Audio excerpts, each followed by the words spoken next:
और ये जो है ये मेरा भाई है। तो ये 13 जनवरी को मतलब यहाँ से रशिया के लिए गया था। एजेंट था वो, मेरे गांव का ही था। उसने मतलब इसको ट्रांसपोर्ट के लिए काम बोला था।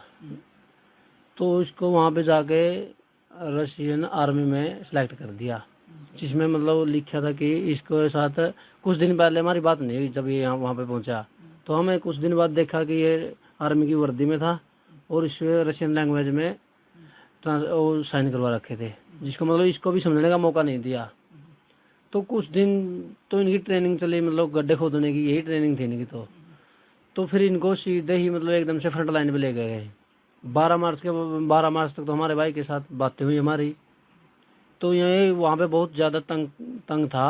ये मतलब इनके पे बंदूक रखे तो रशियन आर्मी वालों ने ये बोले रखे या तो या 10 साल की जेल काटो या मतलब हमारे साथ फ्रंट लाइन में चलो, लड़ाई लड़नी पड़ेगी यूक्रेन के खिलाफ। तो ये बात थी। 12 मार्च तक हमारी बात हुई। इसके बाद उसके बाद हमारा कोई कांटेक्ट नहीं था इसके साथ। तो जैसे तैसे 2-3 महीने निकल गए। तो हमने अम्बेसी मॉस्को अम्बेसी में इसके बारे में पूछा। उन्होंने बताया कि रवि की डेथ होगी।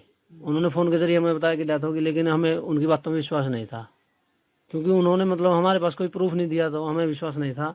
फिर उन्होंने हमें रिटर्न में मांगा तो उनका जवाब आया कि रवि की डेथ होगी और इसका जो पासपोर्ट नंबर है वो सेम था। तो अब हमारी मोदी जी से यही सरकार है, यही दरख्वास्त है कि मतलब हमारे भाई जी को, हमारे भाई की डेड बॉडी है जो, वो वापस इंडिया लाया जाए।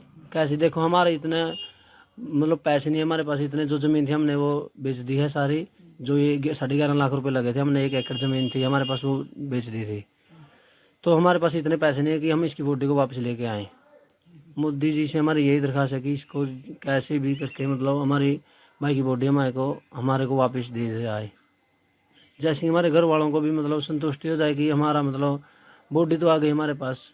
देखो वो तो जो मननी थी मतलब वहाँ पे जो जो एजेंट ने धोखे से किया हमारे साथ है, उसका तो देखा हमें बहुत वो है, लेकिन हमारे भाई की बॉडी है जैसे कि हमें वापस दी जाए।